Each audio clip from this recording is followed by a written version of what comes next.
Okay, thanks for tuning in to Stampscaping 101. This is a scene that I just did on, believe it or not, a matte coated paper. I'm not working in glossy on this one. It was a matte paper using this little graphite kit of various hardnesses of graphite, which includes water-soluble graphite, pencils of the hardness of 2B and 4B, graphite pencils of 2H and HB, and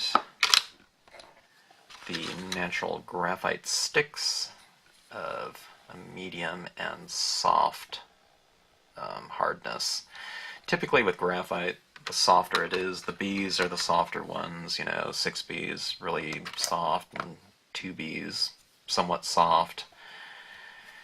The neutral hardness is an HB, and then when you start moving off into the H's, they're harder and typically lighter in value when you apply them. I mean, you can use more pressures and things like that and get, darker marks, but I wanted to work across a range of graphite marks on some kind of scene, just to do a little experiment. And as I mentioned at the end of this video, possibly could benefit from using paper that is kind of a little bit more conducive to the graphite application, meaning paper that has a little bit more tooth to it. When I moved up into my darker, softer graphite tools, this 4B was the hardest one that I had. I mean, the softest one that I had. But what I found was, as I started to apply this in here, I don't know, I've already laid down so much graphite underneath it, using the harder ones that, I just couldn't get the darkness of this graphite as I did on, this copy paper down here, because copy paper, there's a little bit more tooth to a coated matte paper right here. But anyways, nevertheless, it was pretty fun to work in. I did a little bit of a subtractive process using an eraser, because graphite is, like pencil lead. So you can go in there and you can do little subtractive, processes and marks within your scene. But what I was saying in this video at the end, I think it has kind of an antiqued look to it, and kind of the process is a fun little process to work in, and I have a lot to learn about it, because this is the first time I've used graphite in, I don't know, 25 years probably. But it's a fun little process to do, and I would recommend trying it out. Pick up a couple pencils and your, H's and B's, at your local art store or whatnot, and stamp out your monochromatic scene, and just start off with the hard ones and work into the softer ones, just like you do with the inks, in terms of the process of working light to dark, okay? Hit your shadows, and you can achieve different lighting schemes and whatnot. And the nice things about using a hard medium is, if you want to incorporate a little bit of that texture in there, using sharp points, you can do that. And the graphite texture is kind of all a part of the scene. I have a little bit of graphite texture up in the sky. Not too much of it. I was kind of conservative with it because I was just kind of experimenting around here, but I don't know, it's kind of a fun little process to work in. And I don't know, I can probably mat this on, I would think I would use kind of a, I don't know, I might do it on a gray, or, maybe a little white border with a black mat. And I think that would frame this thing off nicely in a card format. if you ever do this and you want to kind of protect the surface a little bit, you know, do a workable sealant over the top of it in the form of like an art spray or something like that, or a workable fixative. Okay, it's just so, you know, if you send this off or if you're touching it, you know, you're not going to get graphite all over your fingertips and it's going to smear what's down there already. So anyways, if you choose to watch the video, I hope you enjoy it, and once again, thanks for tuning in to the Stampscapes channel. Okay, a little experiment here. We're going to go with a matte piece of paper. It's a coated matte paper, but I would imagine you can use just about anything, just a non-glossy cardstock. We're going to do a little experimentation with some graphite. I was picking up some things at the art store, and I saw this box of graphite pencils and graphite sticks and something called water-soluble graphite. I've never used that before. And it's been a while since I've done anything with graphite, so I thought I would kind of play around with that. I haven't really done anything with graphite in terms of using it in a finished piece. I use you know, kind of a mechanical pencil to work on my stamp designs, but as far as like a finished piece, I don't know, it's been years since I've done anything with it, so probably going back to my time as a art student, you know, when we used graphite all the time for drawing classes and whatnot. But in the spirit of kind of experimentation, I thought I would try it again. I was never really great with graphite at all. I'm more of a kind of a hard medium person, you know, pen and ink, that type of thing. But I'm looking for some new looks, and I just feel like doing a little bit of experimentation. So here we are. I'm using the covered bridge stamp, and I'm using the just the rubber only version, and it's on a block, an acrylic block that has my tack and peel. As you can see, it's really really adheres to it well. Always put your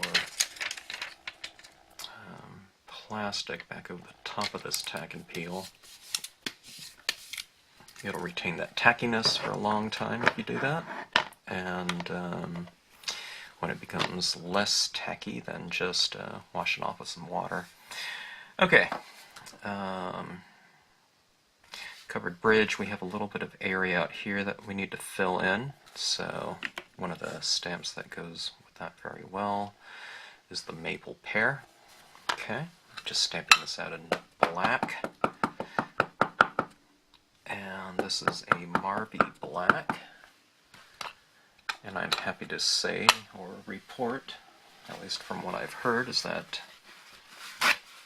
as far as these pads go, they've been discontinued as of this time by Marby, but I've heard that Judikins is going to carry blank pads that you can use their re-inker fluids on. It won't be color coded, you know, like all of these, but you know, you can just write down what color it is on the side. So I love Marby Black. I've been using it as my main thing, and I'm glad to hear that I'll be able to get these pads, if not the color coded version, but just some blanks in the future should you know, the material on these pads of mine wear out. Okay, I'm kind of wiping off the base of these trees down here where those trunks are, because I don't really want that part of it. I don't want it to, you know, those trees to be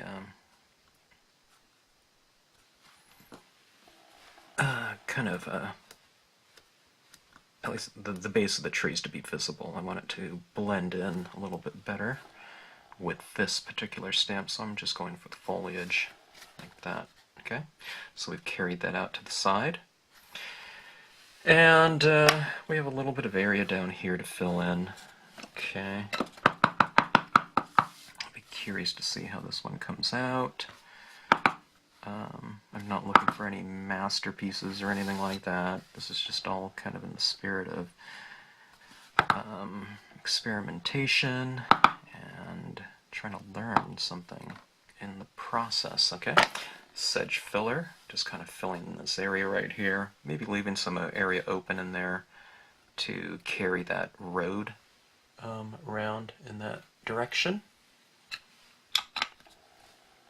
Okay, and I'm going to take care of all the stamping before I use the graphite, because I just have a feeling that if I use that graphite on the scene, I just don't think you're going to be able to stamp over the top of the graphite, you know, unless you're using maybe like a stays-on or something of that sort.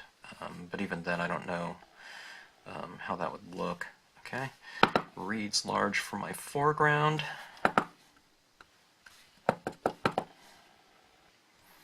Giving the scene a little bit of depth.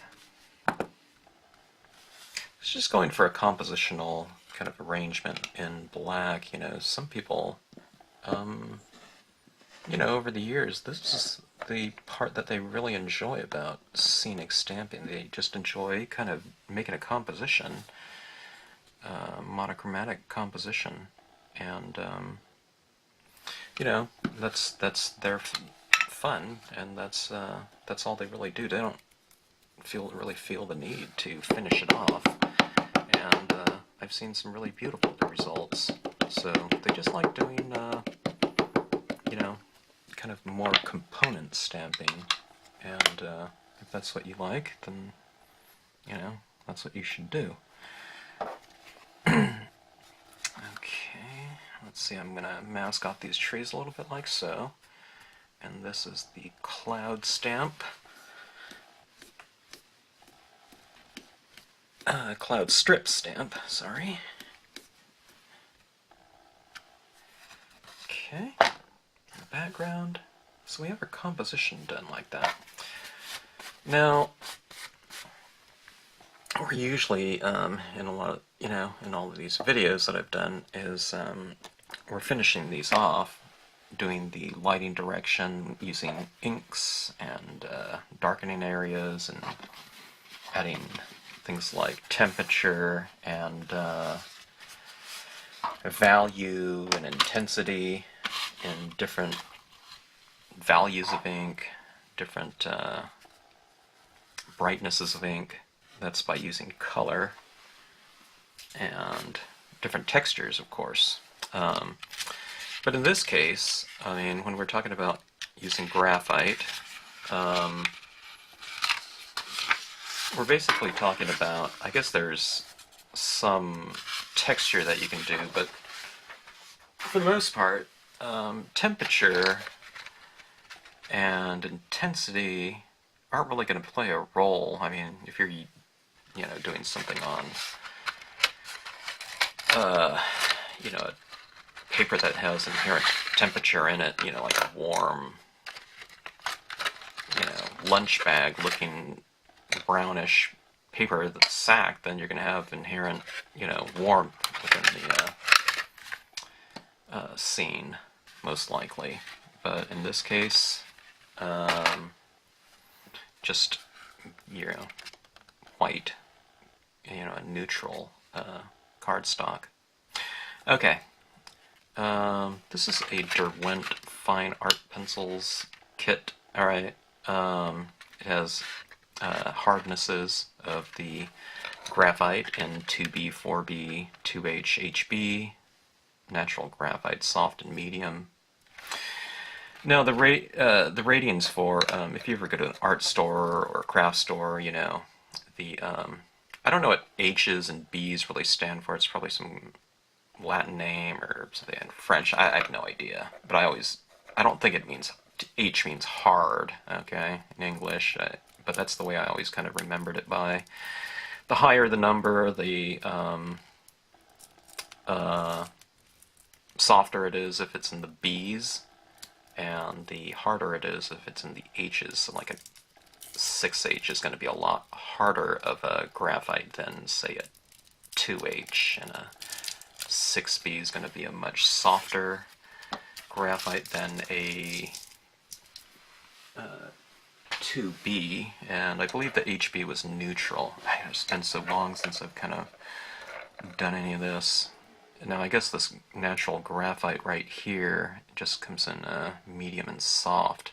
Softer ones are usually darker, and the harder ones are just lighter in nature. So what you're doing is,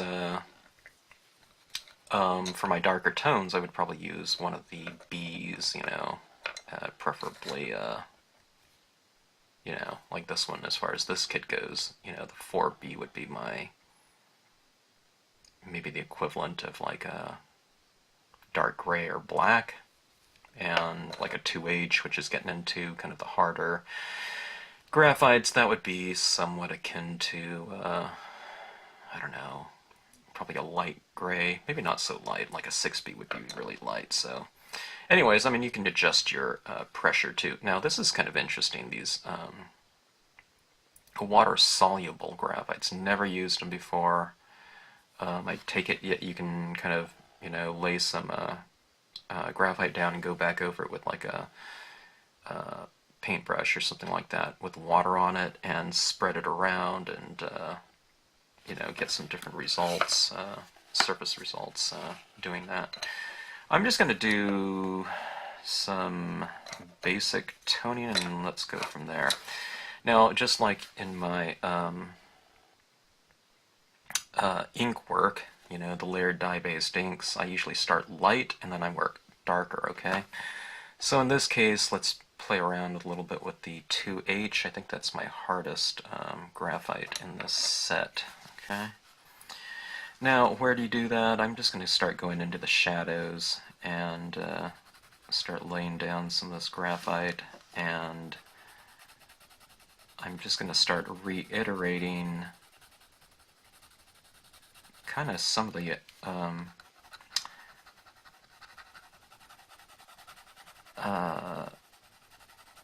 value cues that are inherent in the design itself. So I can see this rooftop here is casting a little bit of a shadow down here, okay, underneath the eaves, and what I can do is I can start darkening some of that. Or let's say that the vertical sides of this structure, I like to make those darker than the rooftops, okay? I think it looks more three-dimensional that way. Making the sides of it darker than the top, because it makes it look like the light is coming from above, okay? So what I'm going to do is I'll just take this, and I'm not using too much pressure, and what I'll do is I'll make the side of this structure darker, maybe the vertical sides, and I mean, there's, you know, maybe this covered bridge is painted a certain color too, maybe it's, oh, I don't know, some tone, whatever colored bridges, covered bridges generally are. So maybe it's picking up some of that. Now, I'm starting to use a little bit more pressure, and it's still fairly gray, you know. It doesn't get too, I mean, I can probably get pretty dark, you know, using a lot of pressure like that, but for the most part, my natural hand is going about like so. And, okay. Zoom out a little bit.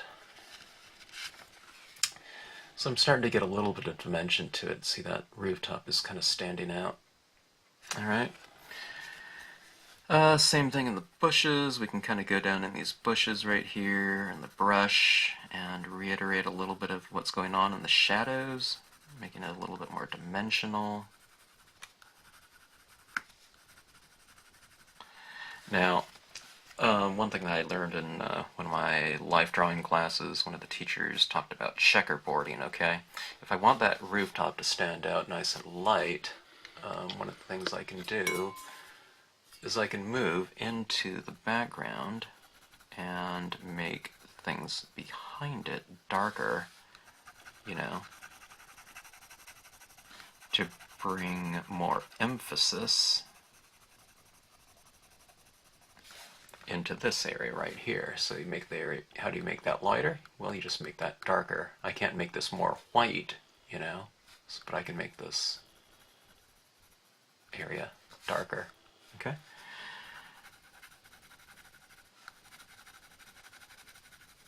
Now remember, with graphite you can always go in, and if you've made something too dark, well, there's something called an eraser, right? So you can just go back in and erase it. And I don't think, you know, I don't see the eraser necessarily as like a, you know, a tool for eradicating mistakes, but it's an integral part of the process, you know. You know, this process is a little bit more about give and take, you know, adding and subtracting than just strictly an additive process about stamping something out and adding darker, darker, darker, okay? I can use these erasers. This one's a kneadable eraser. It's like a, you know, stretchy thing like this. It's not wet or anything like this, but it's typically something that we use to erase charcoal or something like that, or graphite work on, and then you can just kind of stretch it out and work that graphite into it, and you know your fingers aren't all covered with, you know, graphite like this one would be. I can remove, but it's going to be all over the eraser, right? So that's where a kneadable eraser comes in. And these kneadable erasers, I have no idea what they are or what they're made out of, but they come in this little block, and I don't know, I've probably had this for 20 years, I would say. Okay, let's go up into the sky, and let's bring out those clouds a little bit. Maybe I'll use the side of this graphite just to expedite the process, right? The side of this graphite is wider than just the tip. Of course, I get a little bit of a different texture when doing it this way, which isn't to say that you know, it's not good to have, you know, more texture in there. Okay, you can flip your card around to get at different areas easier than always working, you know, right side up.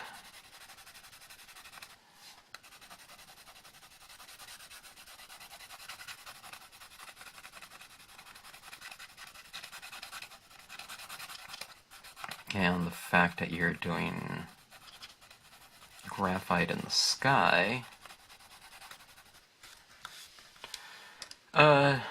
doesn't mean that the sky is stormy or something like that, or dark, you know, just because it's darker.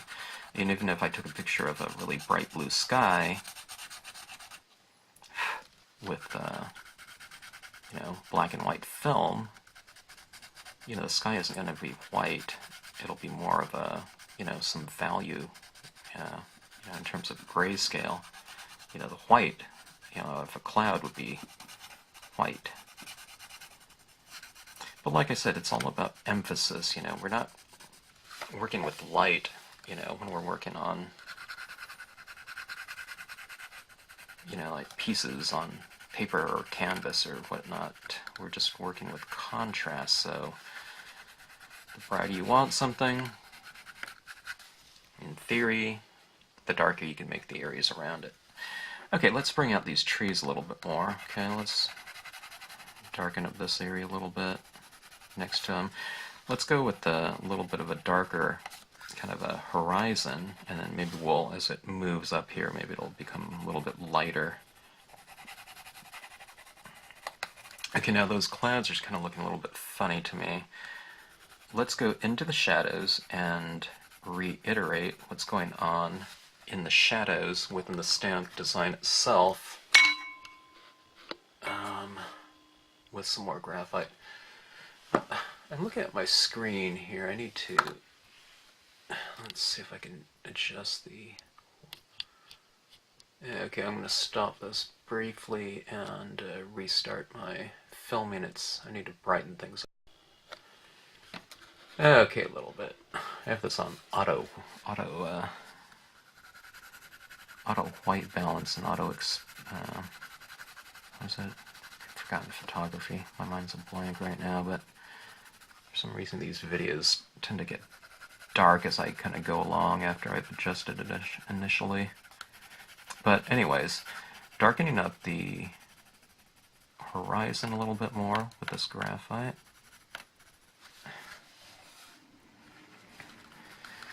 Okay, going into the clouds now, reiterating what's going on in the shadows within the clouds.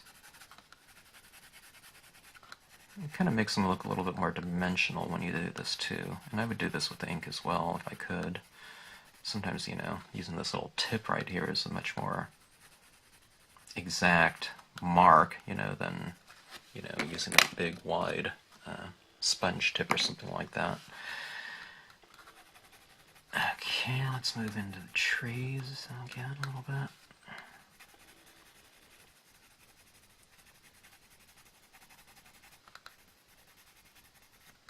I'm doing the same thing down here in the bushes. If there's a kind of a dark area where there's some tone laid down, just go in and reiterate that with some additional value in the form of, your medium or media. In this case, it's the medium of graphite. Okay, see this little area down here?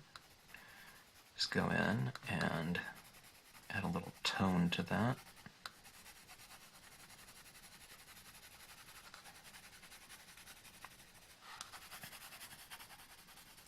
You want to get a little bit of tone like that. I mean, even if this road is going to be kind of light, don't leave it just stark white. I think it would stand out too much that way. It wouldn't look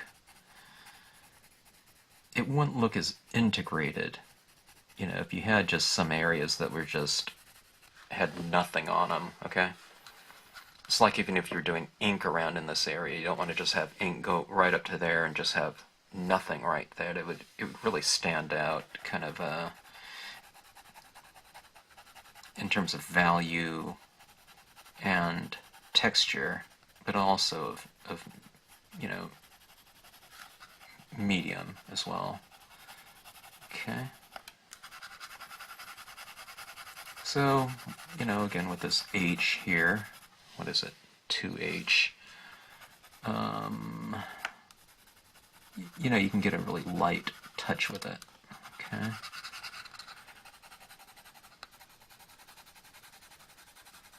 Now some of my art teachers would, they would probably disapprove of me using this pencil in this way, not getting a little bit more texture from, the tool itself. So, they'd want, if you're going to be using a pencil, let's get some of that those pencil marks down, okay? I'm playing a little bit more conservative right now. Just trying to get a smooth kind of application of it. Like I said, I haven't used this like this in a long time. We're talking about, I don't know, probably 25 years.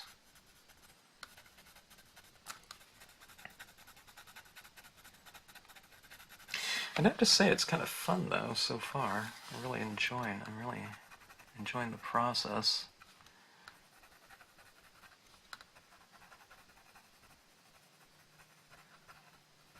In theory, I should probably practice a little bit with these types of things before shooting a video in it, but I don't really have time to do that, and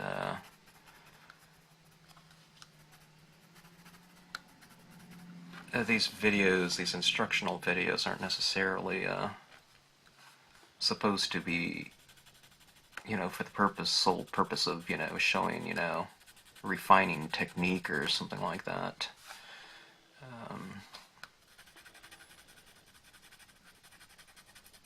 I don't know, I like experimenting around, and I think you know, a lot of us crafters do that, so this is the process, you know, of doing so, and that's the fun of it, you know. Crafters tend to,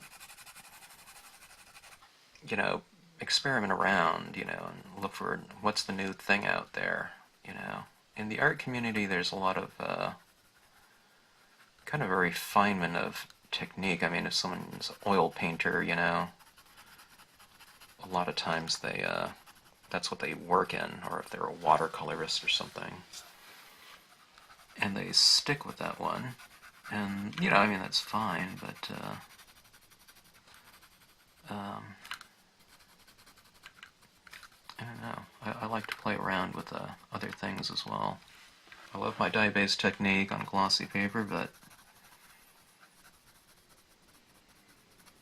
you can apply those same values that you like within a certain medium to another. Like right now, what I'm going for is I'm kind of going for lighting and texture, and I like that in you know, the glossy paper technique, but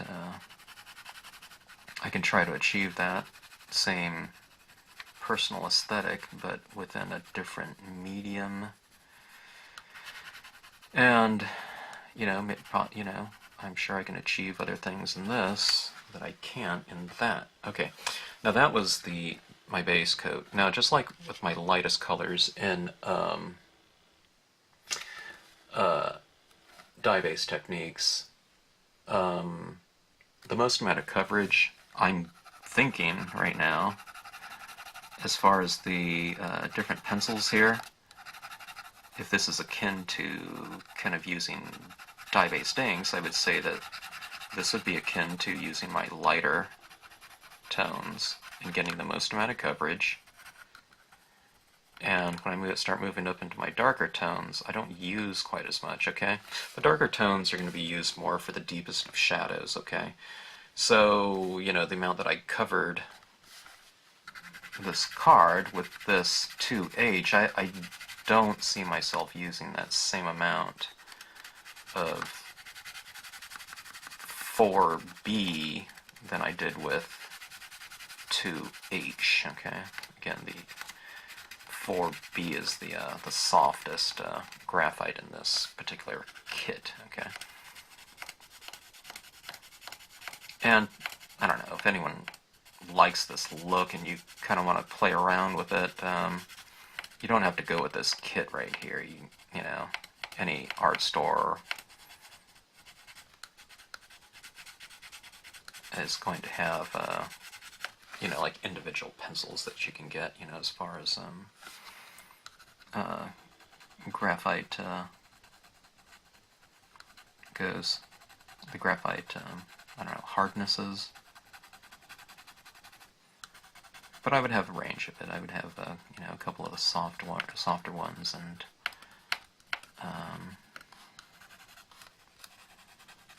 you know, a couple of the harder ones going into the B's. Well, I don't know. Let's see how this goes here. Okay. As I was blabbing away, I think I'm getting a little bit more free with it because I'm using more and more of this. I have to make sure that I just don't go too overboard. Okay. So anyways, I can see my lighting scheme kind of going right now. I have this tone. We have kind of, you know, dark light throughout here. Kind of moves up into the lighter area right here. The trees kind of get a little bit darker in here. Light, dark, light, dark, light, dark. You know what I mean? I mean, that's just kind of playing around with that a little bit in terms of that checkerboarding aspect of things. And what that is just some variation, visual variation in terms of value, you know, when we're talking about light and dark, okay? And to make an effective scene using any media, unless you're going for something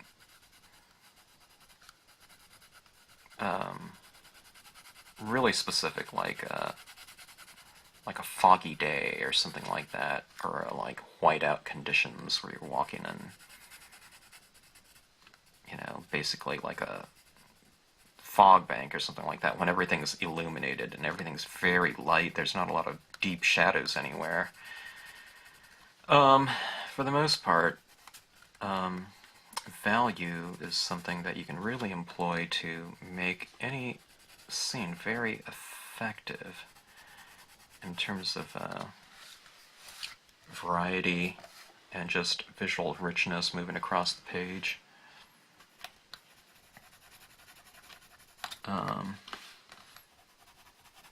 If you can get that, kind of master that one thing, and I'm not saying I've done that, but that's what I kind of go for in all of my work. I want to be able to, even if this was done in color, or any of my scenes that I've done in color, if I were to make a black and white copy of it, on a copy machine or something like that, I'd want there to be a lot of visual richness, just in terms of that one aspect of things, value. Okay, let's darken up some of these windows here. Okay, now this lead is broken here. I'm using the HB.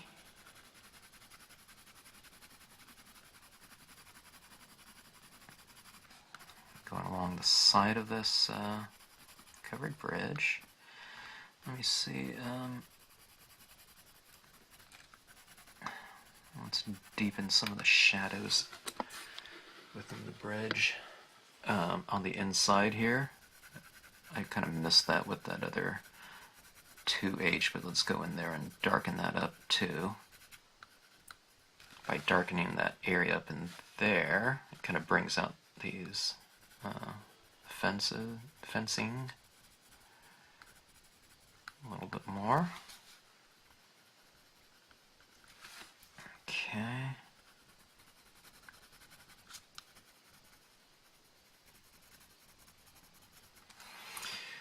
All right.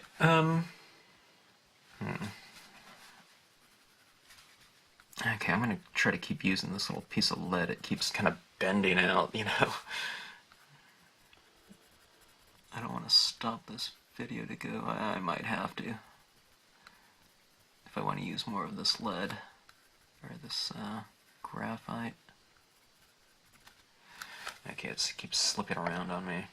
Let's switch over to this, what do they call this? Natural graphite. Okay. Let's try to get some more coverage. Now, naturally, this isn't going to, because this isn't like a big, or like a sharp tip. It's, there's kind of a limited mark that I'm going to be able to do with this. Okay. You can certainly, give me a lot of coverage. Okay, now as I'm doing this, you can also go with a non-coated paper, go with something that has a little bit more tooth to it. I happen to like a smooth paper just for the imagery. When I'm stamping out my images, I like to have the images really stamp out nice and crisp and cleanly, in terms of all the little dots and everything like that. But, there's something to be said for doing something on textured paper. When you start to use a medium like this, then the texture starts to become part of the, kind of the visual vocabulary of the finished piece, because the graphite or pastels or chalks or soft media, will kind of reveal a lot of that texture of the surface, and you know, that can be a good thing. You know, we like seeing the texturing of a canvas, you know, with paint, or, you know, if you have like a linen paper or something like that, it might be kind of interesting to have that tooth kind of, you know, on the surface itself. And maybe I'll try something like that, you know, at a future date or in a future video, whatnot. Okay, getting a little bit darker as I go. There's some trees back here. I'm kind of pushing them back in the distance a little bit by making them a little bit darker.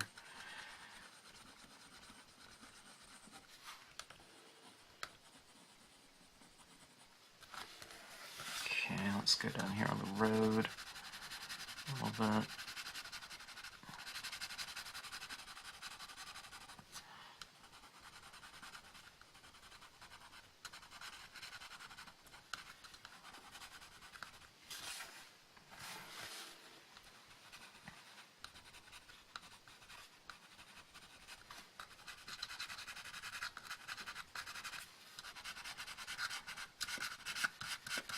Okay, one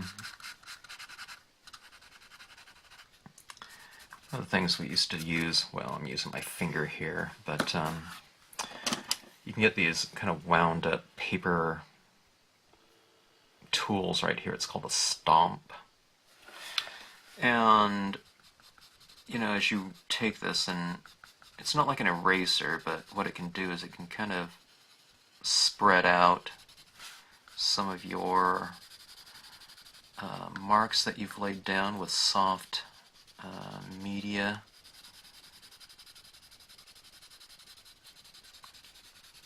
And I think I need to smooth some things out a little bit.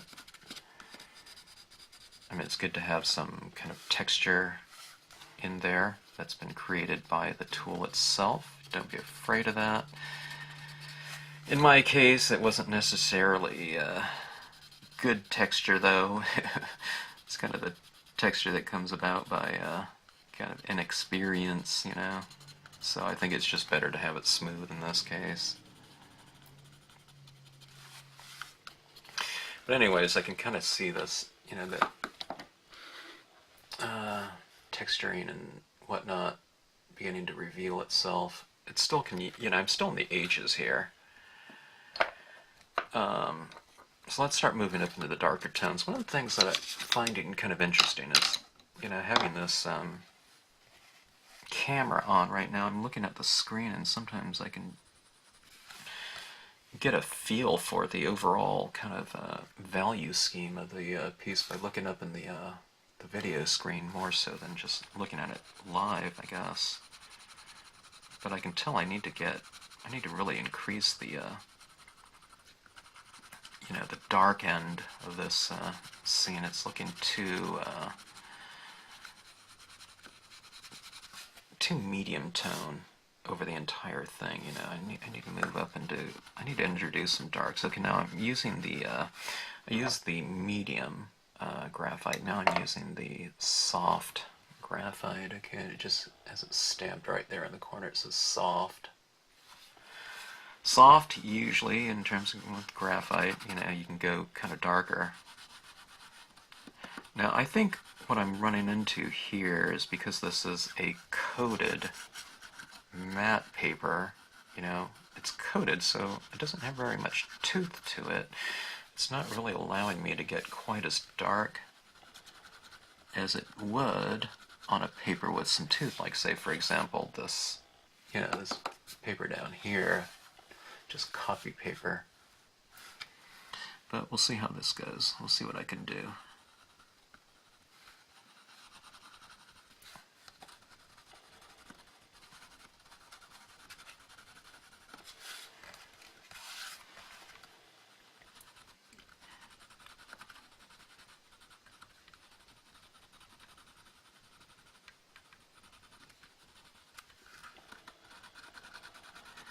Now, I'm kind of doing what I do right here. I'm kind of just making this up on the fly, but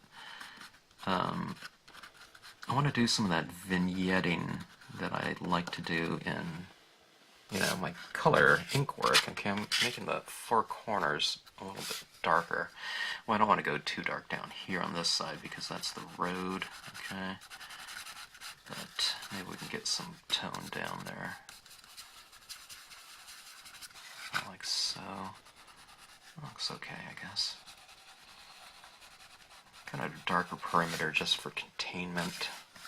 Okay, let's see if I can get this a little bit darker on the left and right top corner. Okay. Alright, now I have a lot of graphite laid down. Let's see what I can do. Let's see if I can go in with this water-soluble 4B. Okay, I know the 4B is, in theory, it's going to be nice and soft, but like I said, I don't know anything about these water-soluble ones. I've never really worked with them. So we'll see if it acts like regular graphite as well. Okay, and it seems to be getting darker, okay. I'm adding some more tone along this, maybe not all of it, but on part of the side of the covered bridge. Let's make the eaves a little bit darker. Okay.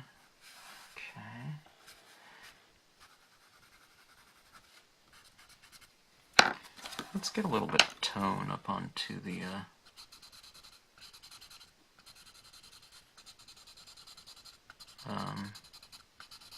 roof. Okay, it's too white. Okay, I don't remember, this isn't graphite. This is just like a paper stomp that's been coated with probably charcoal and graphite years ago. Okay, working my shadows, some of the areas with some of the darkest tones here. I'm curious about that water-soluble aspect of them, or characteristic of them. I'm gonna have to play around with that in a scene sometime. Sounds kind of fun. There's water-soluble, like watercolor pencils as well. I guess this is the graphite version of that. Create a little bit of a shadow at the base of the covered bridge. Let's create some deeper shadows at the base of some of these trees.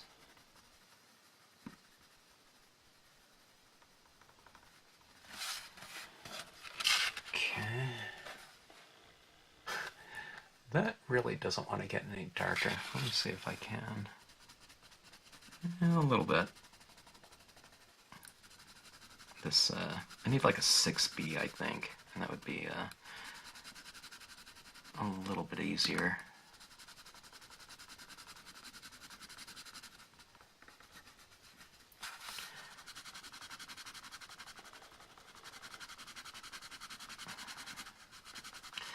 By taking the area, or certain areas of the scene, and making them darker, by contrast, the lighter areas are going to seem.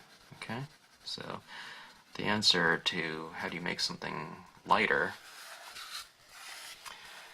in a given scene when you're working on white pieces of paper isn't always to lighten it up, with some sort of method of lightening, but by adding something, making some other area darker, visually, as far as perception goes, visual perception, the lighter those lights are going to seem. So if I want this tree to stand out lighter, just make the area around it a little bit darker. Same thing, like, that I was saying about the, the covered bridge roof. You want to make that seem a little bit lighter, then make some of your trees behind that darker. And that'll make it pop by contrast. Okay, going into the clouds a little bit more.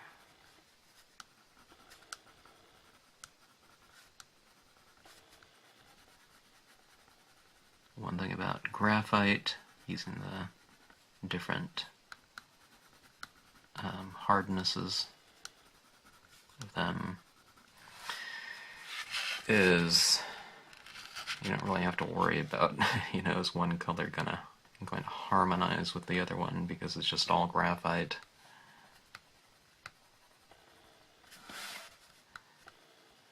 Okay.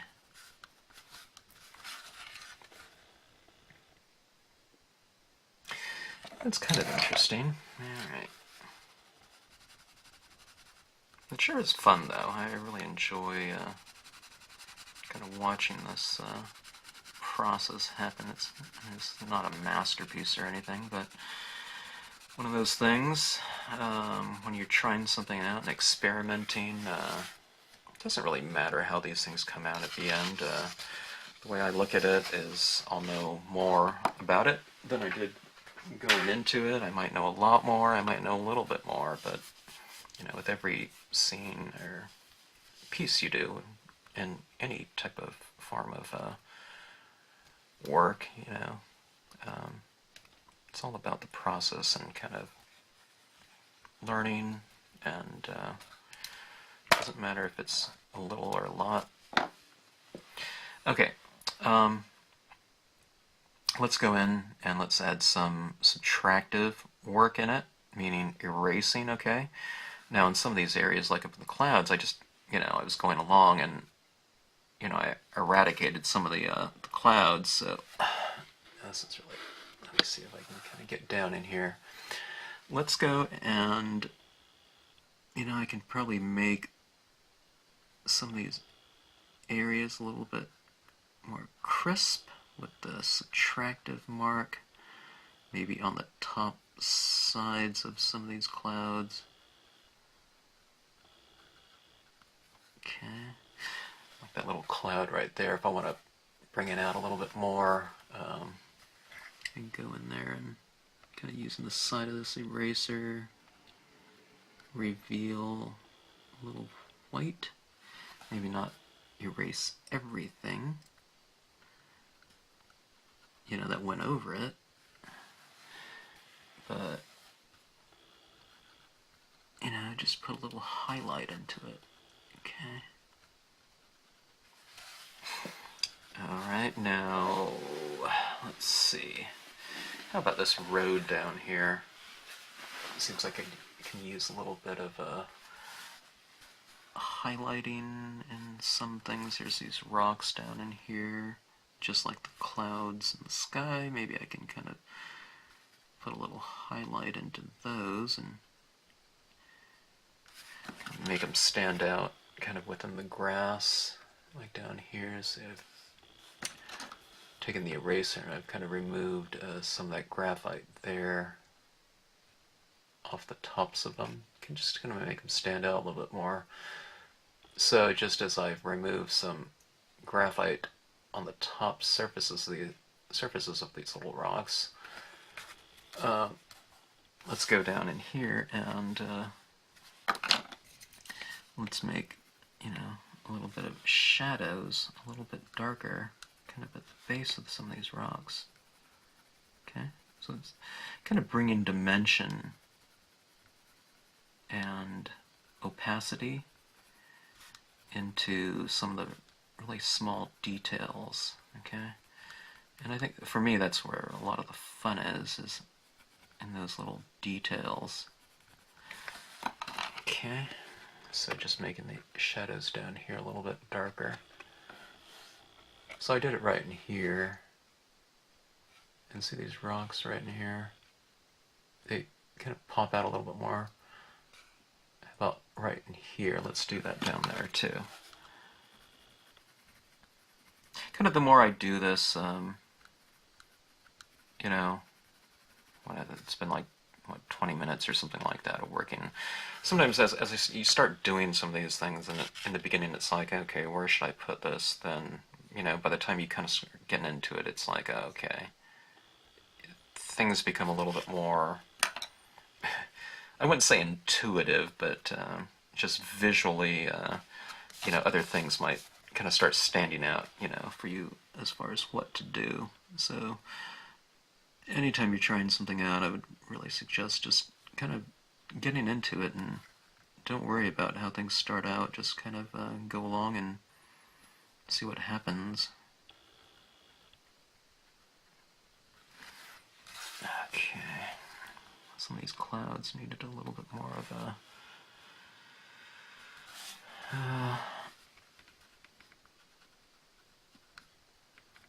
kind of a lighter top edge. Maybe down here on these grasses I can oscillate the light and dark a little bit more.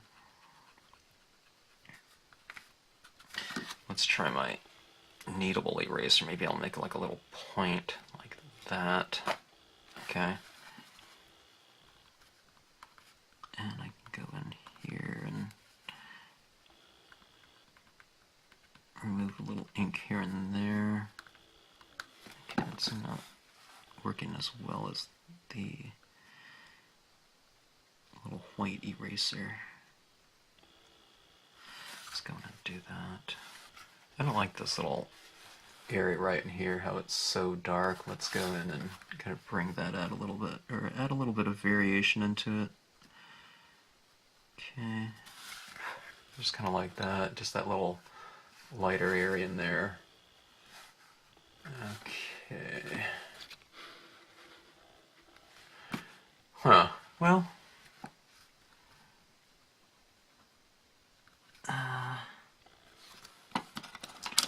See these lines up in here? Let's go in and kind of reiterate it a little bit with some graphite marks.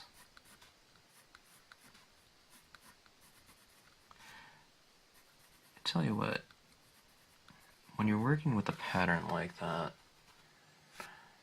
let's completely darken, I don't know, I would say some, but maybe a couple, three, few.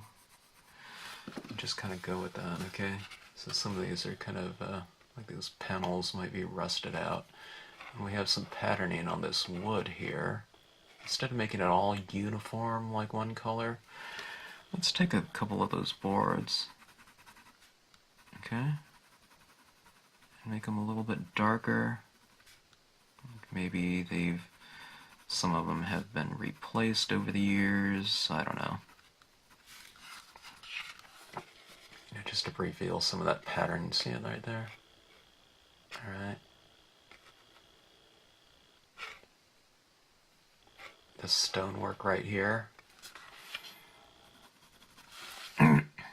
Let's take and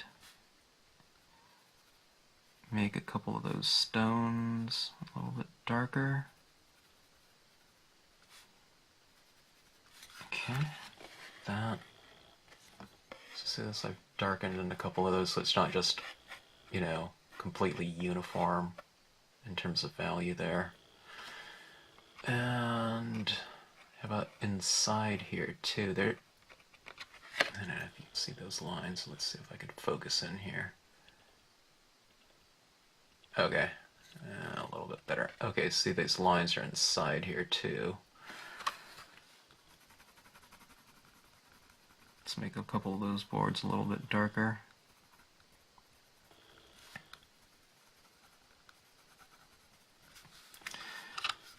Okay.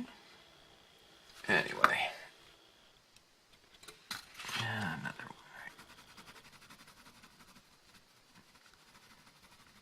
one. Okay. Alright. Graphite. Coated paper. As I started doing this, I started thinking it kind of would have been nice to have a little bit more texture on there, so maybe you can go with, you know, some paper that has a little bit of tooth to it. But, I don't know. I like the stiffness of this board, though. Or not board, paper. But kind of a fun little scene to do. What this looks like to me, it looks a little bit more kind of antiqued, maybe. In terms of the finish, there's probably, it has a certain degree of depth to it, but not to the degree of glazed dye-based inks. But what we lack in kind of temperature, in terms of warm and cool, and in terms of intensity from dull to bright, in terms of colors, I think we can make up for, in terms of, in this case, maybe it can create kind of an aged look. One of the things, let's see if I can hold this up. See that, where it's kind of shiny? I wouldn't say this has a silver print look, in person, but I don't know. It creates a different kind of surface quality. See that glare on there? Well, like graphite is kind of shiny when it captures the light, so it has a certain type of look to it. And I don't know, with those water-soluble ones, I'll have to kind of play around with that a little bit and see, what that's all about. Maybe, I can just go in with these water-soluble ones, and maybe it would create less work because you can kind of lay it down, and then you go in with a paintbrush and kind of spread that around a little bit more. Maybe we can achieve some different kind of textures. Maybe I'd use some kind of heavier weight. I wouldn't say watercolor paper, because I think watercolor paper is too there's too much pitting on, so I'm not sure how much of this image I would lose, where it doesn't stamp out kind of in the grooves within the paper, but certainly something with a little bit more texture might be more conducive for the, graphite application. But having a smooth paper was certainly fun, and I think it, I don't know, it'll probably warrant further experimentation in the future. So anyways, hope you enjoyed the video, and hope you liked the scene. But for me, I don't know, I learned something from it, I guess, and I think it was a fun little process. So thanks for watching, as always.